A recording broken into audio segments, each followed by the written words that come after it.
introduction to ourselves, my name is Isabel Wyson. I'm 15 years old and I'm one of the founders of Bye Bye Plastic Bags. Hi, I'm Indigo. I'm a board member. I'm replacing Malati today. And she's been with us from the very beginning, such a committed, such an awesome team member, and I'm super excited to speak with her today. So, just a quick question. For how many of you in the audience here today is it your first time in Bali? Okay, so a few of you. Super exciting. Well, welcome to our island. And to kick things off, we want to start off with a little bit of an exercise with you guys. If possible, I want to ask you guys to take a deep breath on the count of 3. So 1, 2, 3. Take a deep breath in and out. And another deep breath in and out. And we like to do this for 2 main reasons. The first one is it's always a nice way to center ourselves on stage. And the second reason is because it's a nice reminder that 70% of the oxygen we breathe actually comes from the ocean. Now, I brought this fact up because today we're celebrating World Oceans Day, and we're super excited and super honored and grateful to be, chosen as said before, the voices of the youth, the voices of the younger generation here on Bali. And you can ask yourself the question, right? If the oceans are so important to us, why do we treat them so badly? Right there, and I'm pretty sure a lot of us know issues surrounding the plastic pollution situation here on the island of Bali. I think studies show that we dump over 8 million tons of plastic waste into our oceans every year. And Indonesia, being the second largest, or the largest archipelago in the world, makes us actually the second largest contributor to marine debris in the world after China, which is huge. And so something we're actually, both of us are here to talk to you today about is Bye Bye Plastic Bags. Indigo, what is it? So, Bye Bye Plastic Bags is a social initiative driven by children, started in 2013 by Malati and Isabel. Basically started up to say no to plastic bags because, as they noticed, plastic bags was one of the biggest problems surrounding pollution in Bali. Yeah, I mean, it's not rocket science. I'm sure for the 2 of you I saw in the audience raise your hand that have been in Bali for the first time, you see the different plastic issues Bali is facing, right? It's really in your face here. There's really no escaping it here. And so with that in mind, we learned that 40 other countries around the world have already said no to plastic bags specifically, either through a tax, a ban, or a levy. And so 5 years ago, when me and my sister Malati were 10 and 12, we thought, hey, I mean, if they can do it, 40 countries around the world, come on Bali, we can do it too. And so we started really easy, and along the way we've had so many different lessons, and I think the first one I want to highlight really is lesson number 1, team. Yeah, so currently our team is we usually have around 25 members. They come and go, but we usually have quite a strong home ground team. And every weekend, our team is going out to places like events like these, having a table, selling our merchandise, and giving presentations to raise awareness on what we do. And it's a really actually young group of people. Charlie's sitting in the front here. He's 7 years old. Give a little bit of a wave. Yes, he's our youngest team member. And yay! And we also have our oldest team members go from university students to some of our parents who help us out on the occasion. But together with our team, to give you guys a little bit of an idea of what we actually do to make the island of Bali plastic bag free, we narrowed it down to 4 main pillars of focus. So our first one is education. This basically just means a small group of us going around to schools and giving presentations like we are doing now. Basically, to whether that be local schools or international schools, just letting them know about the problem of plastic and how big of a problem it is on our island. The second one is a campaign that we started a couple years ago called One Island, One Voice, which is basically where we go around to different shops and we ask them if they use plastic. And if they don't, they get this sticker to put on their shop, which just certifies that they are a plastic-free shop. The third one is a pilot village, which was one of our earliest actions. Our current pilot village is Pererenan, which is close to Canggu. And basically we go around there, we go into the warungs, We hand out alternative bags for them to give out to their customers to, as you know, raise awareness. And the last one is going global, which we will talk about soon. Yeah, and I just want to go back and highlight on the education side of things. Indigo mentioned we have a booklet that we go to speak to students with, and we've spoken to over, I think, 18,000 students around the world. And actually something really exciting is, I think this week or in the next couple of weeks, we're sending to the printer our second edition booklet, which is going to be 50 pages long, so a little bit longer, and it's going to go more into depth about the ocean, climate change, marine debris, and more into the complexities and the bigger picture problem of plastic waste. And we're going to use that to go to local elementary students, because it's going to be in the local Indonesian language, to really teach them about the plastic issues, right? Because I remember back early in the day, we went to a classroom and we asked all the kids standing there, and we asked them, hey, are plastic bags good or bad? Pretty simple question, right? Hopefully everybody here would say bad. But all of them, they raised their hand and they were like, ooh, I know. Plastic bags are good. I go to the store, I buy whatever I need to buy, I get the plastic bag for free. Super easy to carry, I put it on my motorbike, it fits perfectly. I drive home, I take all my stuff out, I burn the plastic bag, and it's gone. It's not my problem anymore. And so that was a huge, awakening moment for us and our team, and we just had to take a step back and think, okay, if people don't know about the problem, how can we expect them to come up with the solutions? And so with that in mind, that's why we created the educational booklet. And also, the reason we do education with younger people so much is because we really believe that if you start learning from a younger age not to use plastic bags, don't litter, don't burn your plastic, that's obviously what you're going to grow up doing. And in that way, you can really raise an entire generation of change makers. Yes. And as Indigo said before, we have pilot villages, right? She explained one of them. But I want to highlight two other pilot villages that we started earlier this year as well, and one of them is in Wanagiri Kau. And now, what do we do there?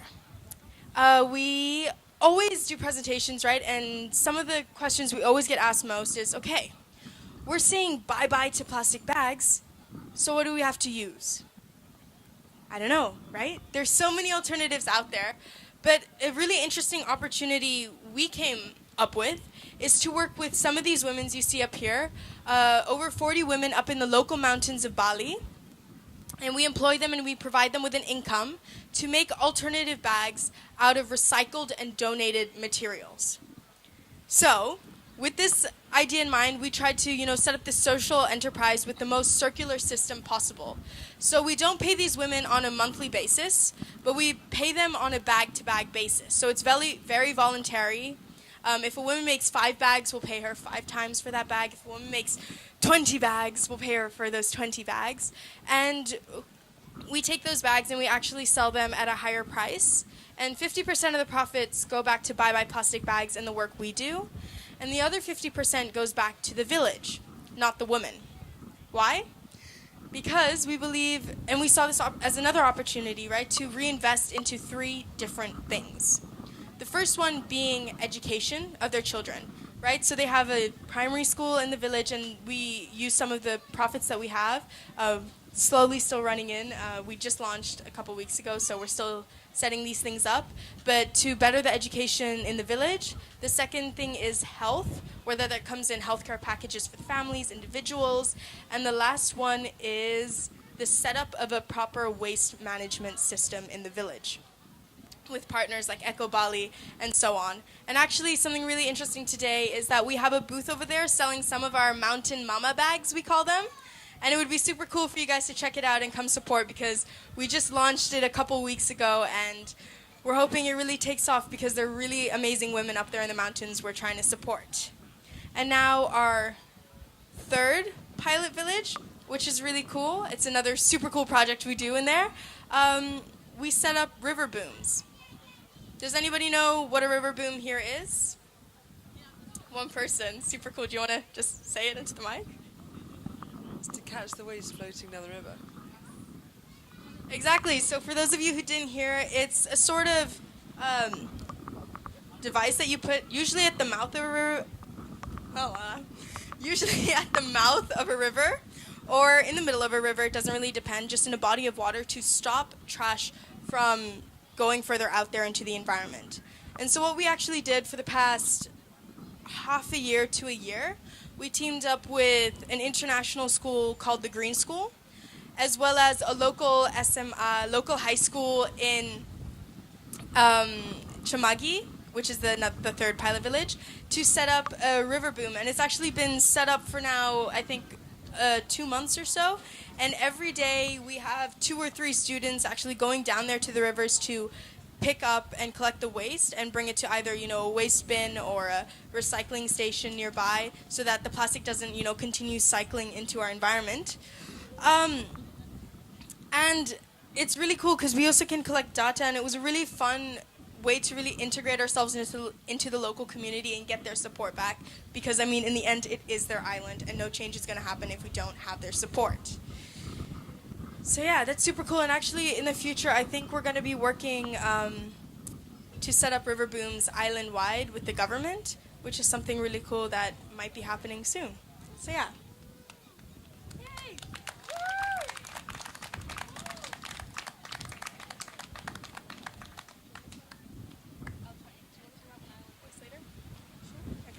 So, at this point of the problem, oh my god, at this point in the presentation, everybody always thinks, wow, it's so easy, they just go out and they do what they do, but it's not true, right? We face many challenges and many obstacles along our 5-year journey.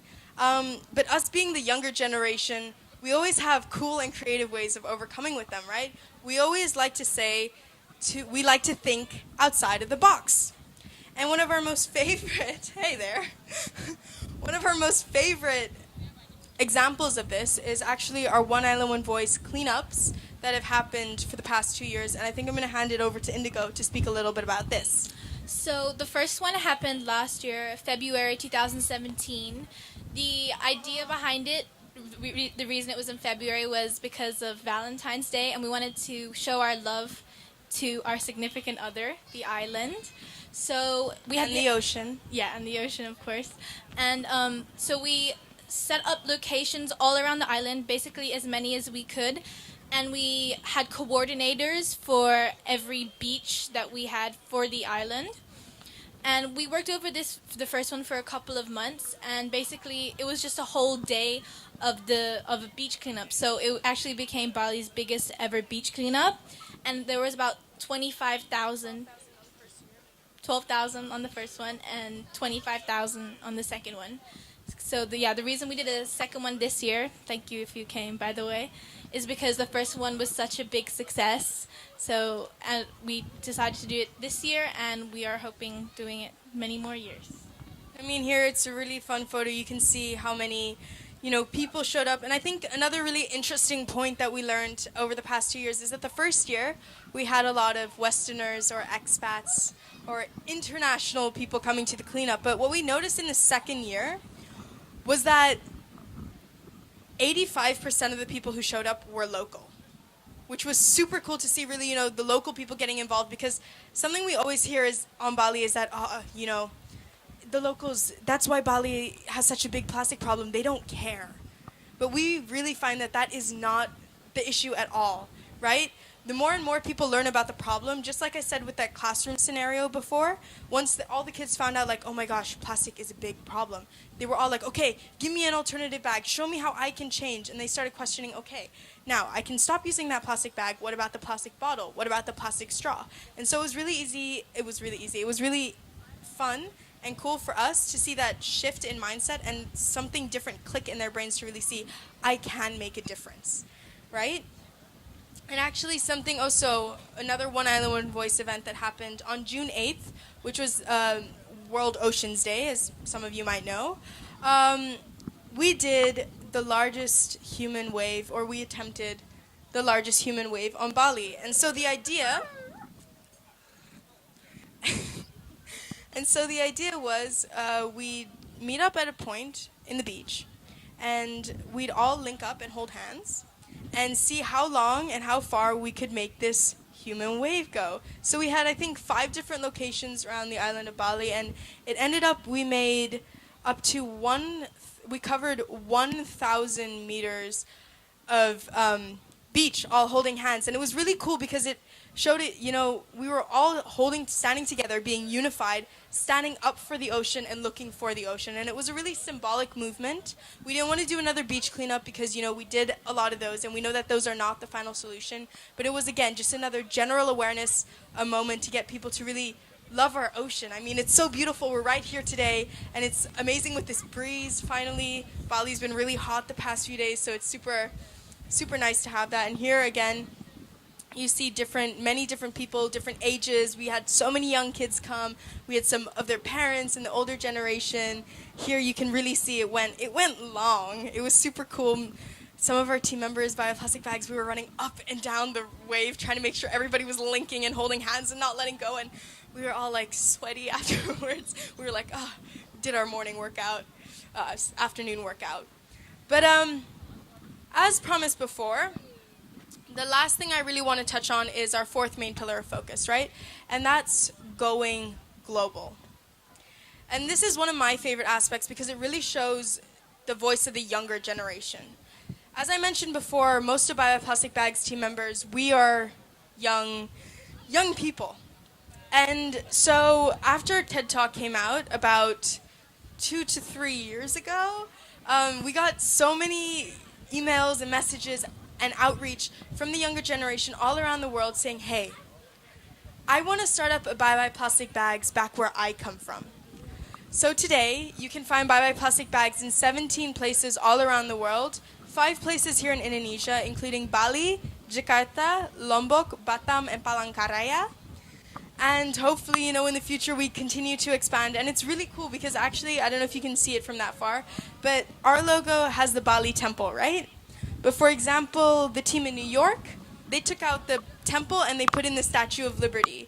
We have the team in China, and they took out the temple and they put in the Great Wall of China. So it's really cool to see them all, really taking initiative and going out there. And actually, a huge shout out to Bioplastic Bags Jakarta, the Ibu Kota, the capital city of Indonesia. They have kicked off a couple months ago, and they're doing really amazing. They did a TEDx talk. You guys should go check it out. It's super exciting, and to really see how this small movement, just from one idea, bloomed into this whole movement of, young people acting upon the environment. And so I think, Indigo, do you want to say anything else? Well, we hope to go even more global soon. Yes. And I think one thing I want to also say out here is, just to end up and wrap up the presentation, I know I only have like 5 more minutes or something, is that we understand how overwhelming it can sometimes be to look at a problem like climate change or plastic or gender equality, whatever it is. Sometimes, as an individual, you look at these problems and think, wow, they're so big, and you get so overwhelmed, you're like, how can one person make a difference, right? But I think it's really about starting with that one thing, no matter how small or how big it is, really finding your passion, going out there in the world and doing it. And don't forget to get yourself a team, right? Because we definitely wouldn't be where we are without our team. And a shout out to all of them at the booth. Give a big round of applause for our team. Some of them are here today, and they're just honestly the most amazing individuals I've ever met. And some of my best friends are part of the team. But we always like to end our presentations by saying that us kids may only be 25% of the world's population, but we are 100% of the future. Thank you. Amazing! Wow. Thank you very much. It was giving me a goosebumps and every little time listening to the presentations. You're gonna stick around here a little bit, right? We are, yeah. I think we have I think some of us are staying until 5:30. Okay, the booth are there, but if you have a quick questions for Isabel or Indigo, it's this is time before they're leaving, or else there is lots of volunteers that you have to check with their booth in an exciting moment. Is there any questions? No, or yeah, they're gonna be sticking around here. Feel free to also ask us questions personally if you want to by the booth. Super excited to have been here and meet you guys all. Thank you very much, Isabel and Indigo. Super awesome to hear your presentation. Give it a round of applause once again to Bye Bye Plastic Bag.